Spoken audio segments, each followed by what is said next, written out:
di sisi pandangan matamu engkau benar, belum tentu benar bagi yang lain. Karena kebenaran itu relatif. Maka orang mengatakan di atas gunung masih ada gunung, di atas langit masih ada langit. Yang baik ya musyawarah. Pancasila itu luar biasa. Dalam Al-Quran disebut wasawirhum fil amri. Loh, ini bukan nasihati loh. Jadi perintahnya kepada kita oleh Quran dan maupun oleh Nabi, wasawirhum fil amri, musyawarahlah engkau kepada dengan pemimpinmu. Bukan maki-maki, bukan demo, musyawarah. Kalau musyawarah kan dekat begini ngobrol, kan gitu. Nah kalau tidak bisa karena susah dia, ya lewat orang yang dikenal dong. Tolong sampaikan. Iya. Begitu.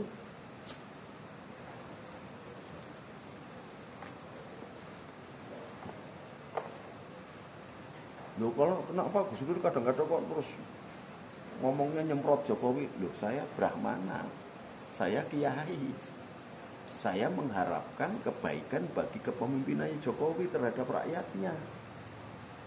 Rakyat saya begini, saya harus menyuarakan.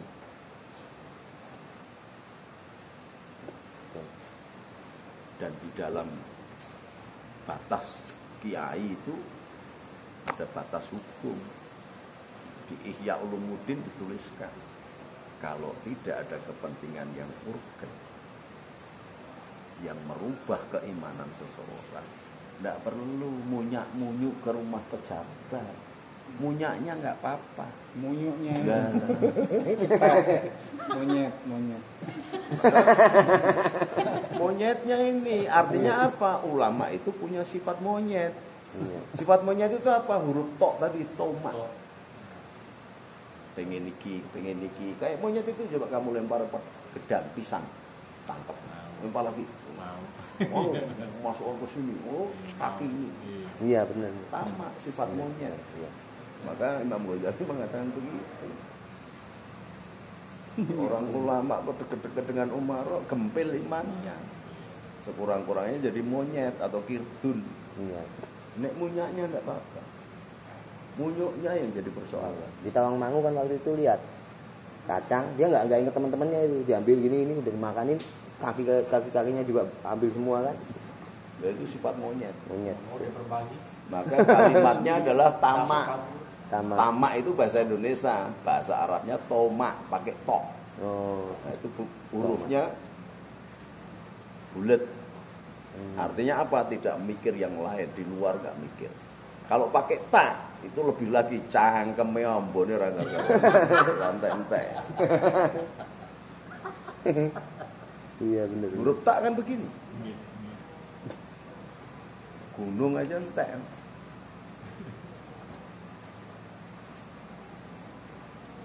Maka orang tamak kok mimpin, ya sudah. Mau aspal, mau sandal, sikat semua. Nah, itu harus topo, tahanut, merenung, diem sekali-sekali, muhasabah apa yang sudah aku lakukan. Itu harus ada keberanian untuk membongkar sebelum diadili oleh Allah. Evaluasi diri. Evaluasi diri. Jangan evaluasi orang terus.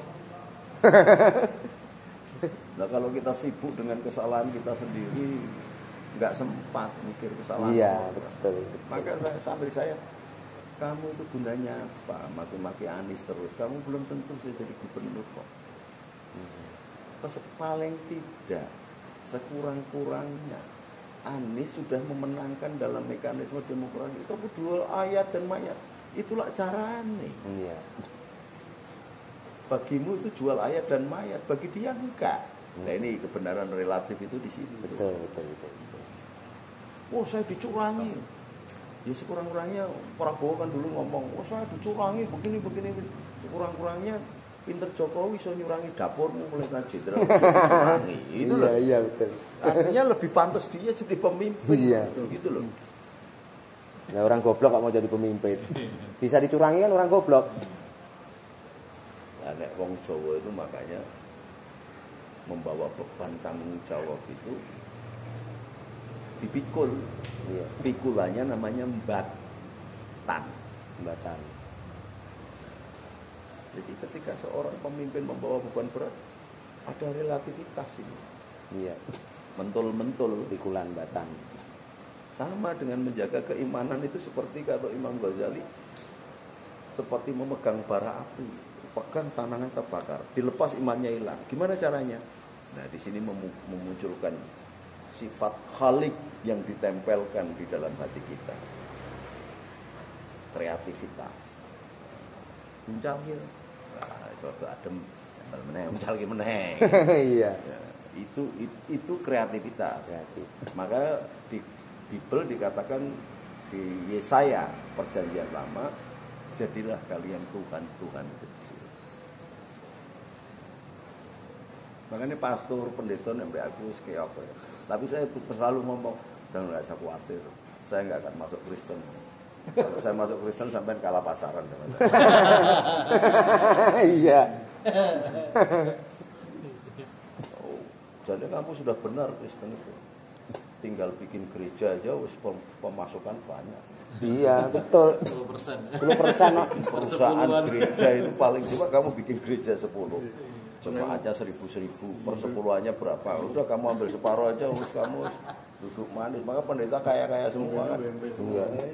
Ya minimal ngikutin tadi aturan Islam toh, ngambil 20% boleh kok. 10 aja, 10 per 10-an. Rakyatmu kongon bayar per 10-an gitu. Wis enak. Iya. Jualan surga neraka ngelake tok barang. Rumangsane surga neraka iki kuasane menungso. Kan Nabi menceritakan itu. Pelacur itu jabatan apa? Paling rendah kan? Anjing itu binatang paling najis kan? Iya. Tapi pelacur menolong anjing masuk surga. Iya. Lalat itu kan binatang menjijik. Tapi gara-gara lalat yang dibiarkan meminum tintanya Imam Ghazali ketika menulis Ihya, menjadikan Imam Ghazali wusul, bisa mimpi berhadapan dengan Allah. Lalat membiarkan, kasihan nih lalat nih, kalau tidak minum tinta saya mati dia. Lha dengan menungso musuhan ya goblok entek to kuwi. Iya. Oh gara-gara asu karo lalat wae. Bisa masuk surga, bisa ketemu Allah. Mana? Ya agama capo. Iya. Iya betul. Kalau dulu Rudi Salam, Roy Martin sekeluarga itu kan pendeta lah. Sampai sekarang termasuk Rudi Salat gitu. Iya, diskusi nih. Masih saudara itu Gus. Ya, pernah miskin juga mereka. Diskusi kan. Nek di gerejamu gimana? Kamu dapat berapa itu dari kolektor? Junaidi Salat sekarang Salat. jadi penyanyi di gereja. Iya. Teman Ya, saya. kita ambil 50% lah, 50% buat Tuhan. Ya, terus ada yang ngambil 20%. Kalau Roy Martin pinter gitu. Jangan kamu ambil sedikit. Semua serahkan Allah. Semua serahkan ke Tuhan, yang dikembalikan itu milik kita. Bener. Itu Yahudi itu. Jadi uang yang dapat itu semua dikasihkan aja, dibuang ke atas kan, Tuhan di atas tuh. Yang dikembalikan itu milik yang kita. jatuh itu berarti ridhonya Allah. Iya. Dia mana mungkin duit di Iya, atas tipe kabeh. itu terbang gitu kan Gusti Allah. Gusti Allah ora butuh duit. Jadi kadang mereka canda-candaannya gitu itu parah. Tapi benar itu. Saya dokter ekonomi. Kalau kepengen berusaha bikin gereja aja 10 atau 5 aja. Iya, memang iya. Rakyat jadi goblok itu. Maka ujilah firmanku. Nah, di gereja kata saya gitu. Iya. Maka ujilah firmanku. Ketika engkau serahkan hasil panen sulungmu, maka aku buka tingkap-tingkap langit dan bumi berisi rezeki. Sekolah itu muncul. Iya, benar. Belum. Buat tak itu. Bener. Bener memang iya. Mereka itu ya gereja berbeda aja. Battle dengan Advent gitu ya. Itu nggak boleh. Marah. Makanya pastor sama pendeta kalau saya mati kutu aku hafal Injilnya hafal aku. Saat kiai-kiai ini ketemu sama saya kawani debat. Pernah itu TV One pernah menyelenggarakan debat untuk keharaman rokok. Saya pernah seminar bersama Ketua Majelis Tarjih Muhammadiyah namanya Profesor Dr. Hamim Ilyas bersama Sidney Jun, ahli teroris dari Australia. Dan suatu saat kan saya ngerti kapasitasnya dia. Saat pinter-pinternya wong Kamandiyah itu nggak ada yang asal hebat orang NU dalam hafalan-hafalan. Iya. Pen itu cek moco, kiai rano, khotbah kok moco ini rano, ceramah moco rano, hafalannya kuat. Ini anu Gus, kita mau diadu untuk keharaman, ya karena awak bukan majelis tarjih yang memutuskan hukum bahwa rokok haram. Datang ke pondok saya, kita ngomong antar sahabat saja, karena saya nggak suka menjatuhkan sahabat di muka umum. Jadi TV ini ditonton jutaan orang, sampai bisa langsung ngamblek. Debat di TV Ban itu menjadikan yang menang jadi haram, yang kalah jadi apa? Nggak ada apa. Betul. Maka saya nggak pernah mau. Iya. Datang. Dasarnya apa kok kamu haramkan? Ini ada zat aditifnya Gus. Ini bisa menyumbat jantung, bisa melahirkan jantung koroner. Oh. Jadi dasar keharapannya itu. Iya Gus.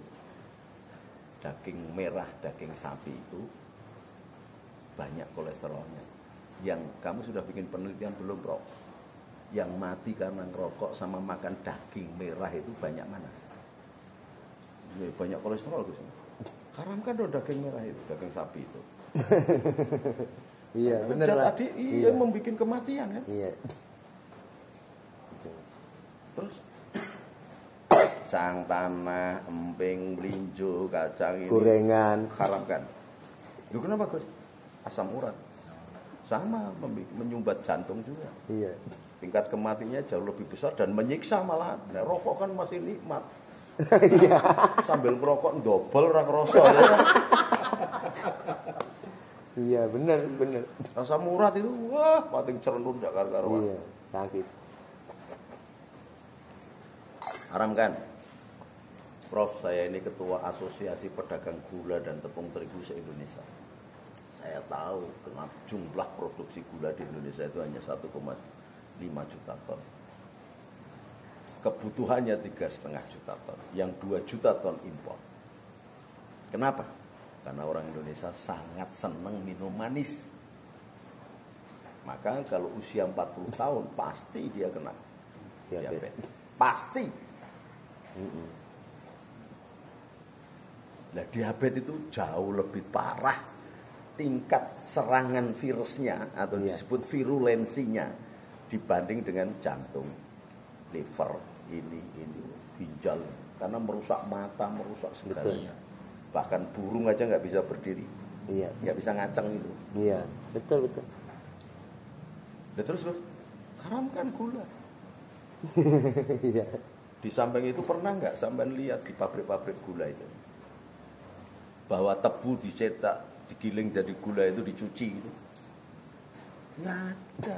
Dari sawah masuk, padahal di sawah itu dikencingin, dari got, dari macam-macam. Iya, pestisida. Sesuatu yang najis haram apa enggak? Nah, haram kan gula. Loh kan haram semua. Lah iya, makanya jangan ribut. Yang halal apa Gus? Rumput. Sapi aja bisa gemuk-gemuk karena makan rumput. Itu aja sudah setengah haram, setengah halal. Lu kok begitu Gus? Nggak ada yang namanya lapangan isi rumput itu dicuci, padahal ayam juga nembelek di situ, kambing di situ, anjing di situ, najis semua. Haram enggak? Haram. Ya, terus enggak usah macam-macam. Makanya kalau kamu mau belajar fikih, jangan lebih dari 5 tingkatan. Kalau 5 tingkatan atau 4 tingkatan pasti haram. Pasti haram. Lalu sudah sebut yang apa yang ada. Tak jelentrehkan sampai ke 5 tingkatan. Pasti haram. Apa sih? Kerudungmu itu halal apa haram? Halal karena beli tuh. Iya. Tahu nggak itu dari apa? Kapas. Halal nggak? Halal. Halal. Tapi tahu nggak bahwa petani-petani kapas itu ketika menanam mengharapkan hujan. Ya kan? Iya. Nah, hujan itu sebagian campur dengan asap. Pelacur, maling, copet, jambret, koruptor. Yang punya hutang nggak bayar di bank. Punya dapur nggak? Iya. Asapnya ke atas nggak? Iya. Campur dengan air nggak? Campur. Haram apa halal ini? Ya haram jadinya. Nah, iya. Makanya jangan ditelusur fikih itu lebih dari 4 tingkat. Tai babi, kena matahari, kesedot. Wah. Haram akhirnya kalau dikaji haram. Maka kalau menghakimi itu di dalam kitab tafsir, nahnu kita, nahkumu bidohir. Kita itu menghakimi yang nampak aja. Kerudung cantik bikin orang cantik, ya sudah halal, jangan ditelusur. Iya. Sudah. Sudah tahu bahwa di Iya. Cina itu banyak orang yang tidak beragama Islam. Masuk rumah tak makan halal apa enggak? Tidak pernah nemu halal dong, enggak halal. Iya. Ayam kata itu ayam. Nyembelih ra cetha haram kok. Iya. Sudah tahu gitu, itu ayam digoreng matang, ya sudah makan aja, jangan ditanya ini nyembelihnya bagaimana. Baca bismillah apa gimana? Itu hasil colongan apa hasil korupsi? Ya tempat pemotongan ayam apa semua baca bismillah kan ya enggak. Musim motong peso mesin. Iya makanya Mohon maca bismillah. Ya nggak usah di Cina ya, di Indonesia KFC tingkat tinggi. Masa Nah, 1000 ya memang Cuangkeme mau Oh iya, 1000 loh ya. akhirnya ketemunya bis. bisa ya. Bener. NU mengatur wallah yahkumu bisyara'i. Nek Allah menghakimi yang tidak nampak. Jadi kayak kafir atau tidak kafir itu hanya Allah. Itu loh. Jangan kita kemudian kok dadi kancane Gusti Allah, wah neraka, swarga, salah kafir. Lho kuwi kapan dadi makelar swarga? Selite iki. Kan gitu. Iya, bener. Swargo ya tadi itu. Bikin gereja itu. Nah, bikin gereja itu paling tidak memberikan bisa masuk surga nggak bisa. Iya, Karena apa? Paling tidak memberi hope kepada umat. Pokoknya aku nek wis nyumbang ini wah, Harapan. ada harapan. PHP Harapan akhirnya. Allah mendatangkan ridho. Hukumnya gitu. Gawe gereja tadi makelare surga. Wis ki paling sugih. Membangkitkan harapan juga dapat pahala. Tapi sing mlebu gereja, mlebu swarga, kamu yang masuk neraka. Iya. Karena mengeksploitasi nama Betul. Allah gitu loh. Betul itu.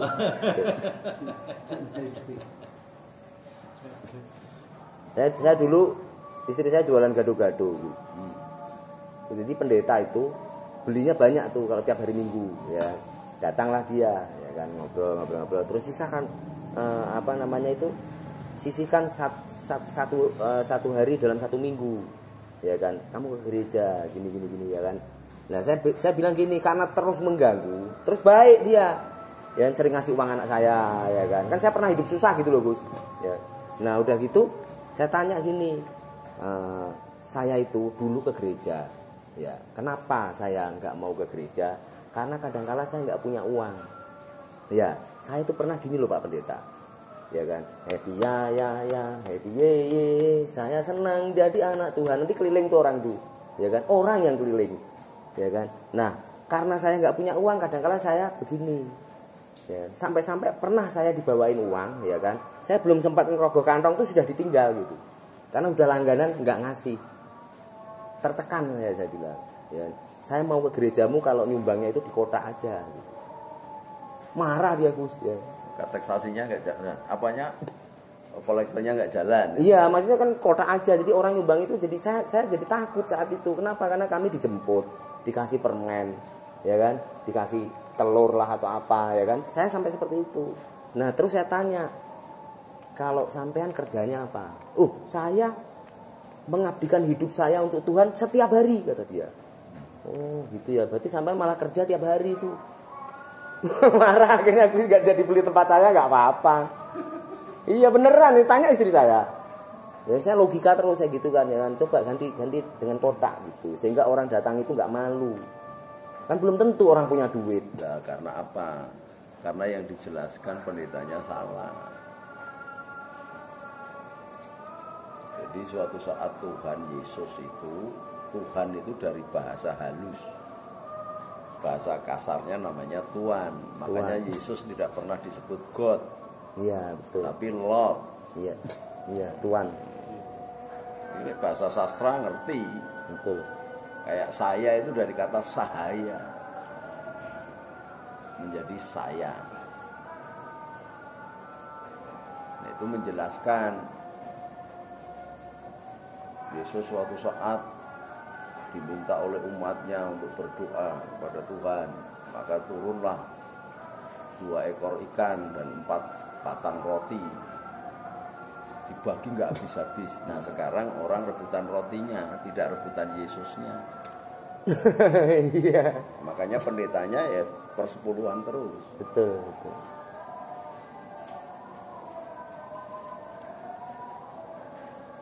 Itu mujizat yang disalah tafsirkan.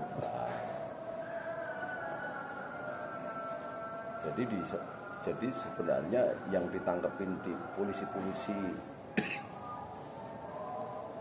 itu tingkat dosanya jauh lebih rendah daripada ulama-ulama agama yang mengkomersilkan agama. Wah ini nanti ada persepuluhan ditambah lagi ada tantangan. Oh ya kan? Iya. Itu sebenarnya pasal Sanjipa itu 378 penipuan.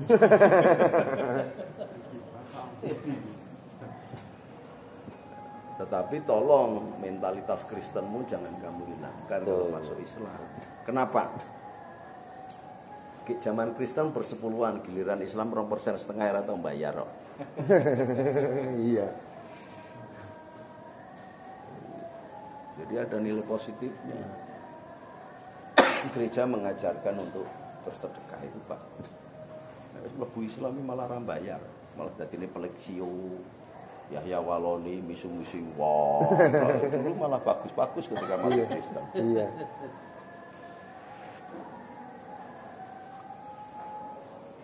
Lah wong mualaf ora do ngerti agama, wong mualaf. Dadeke ustaz, sing goblok sing ngundang ustaz apa sing Yahya Waloni ini. Iya. Jadi di Kristen pun ada kegoblokan, di Islam pun Ada kegoblokan. banyak kegoblokan. Oh jeneng mualaf agama ora ngerti ki mlebu Islam baru berapa hari. Jadi ustaz Iya. opo? Dilabelin ustaz. Makanya di pesantren-pesantren NU ustaz itu paling rendah. Di atasnya baru Gus, di atasnya baru Kiai, di atasnya baru Syekh atau Mursyid. Nah ini enggak ustaz di sini